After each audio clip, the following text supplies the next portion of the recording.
You can start. Ngaqala nje mfethu. Yebo, ngiyabingelela kubalaleli nababukeli emakhaya.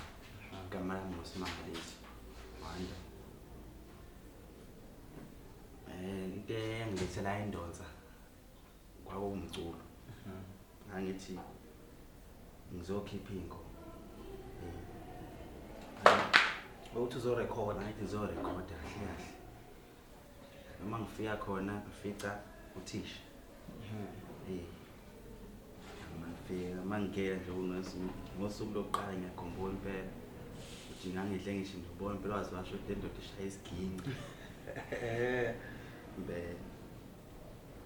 Mangifika khona ke ngase uthisha wangilandisa ukuthi la ekhaya sifunda kanje, senza music theory, senze sifunde ngama-instrument. Kodwa mina ngakhetha ukuba i-vocalist ngoba ikhona ngangithanda.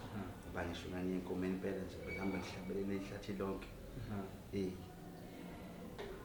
So fika ngayifunda, sifundisa uthisha i-music theory ukuthi uma uthi awufuni ukurobheka ekusaseni udlala abanye abantu. Kuzomela senze kanje mhlambe uma usukhiphile umculo uzophusha uzomela ukuthi uregister. Register platform. Nakho lokho ngangikwazi. Kodwa manje sengiyakwazi ngoba kukhona lapho engisamele ngiqedile khona bese ngingaqala ngokwenza. Esuba indaba ye-stage name futhi naso. Stage name lesi ngangisenzile. Angani noma ngizothisha angisasizwa kahle noma Ukhulu. ngizothi ngazi nje nakho nje kusangididile. Kusangididile kodwa plan yami ukuthi nami next year ngizama ukushintsha ngenze ngenye indlela ngoba ngifisa nokufunda indaba yesigidi.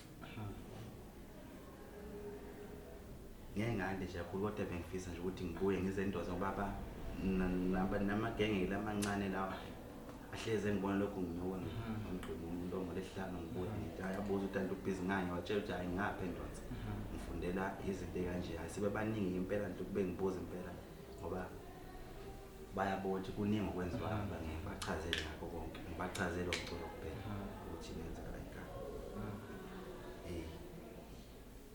So bajabulela nje kakhulu ba befike nabo bezofunda la endonsa.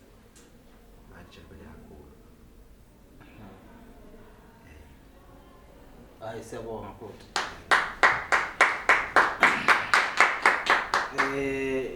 Into engithanda ngawe yodwa ukuthi unaye word of mouth, lokhu kumarketha nge-word of mouth.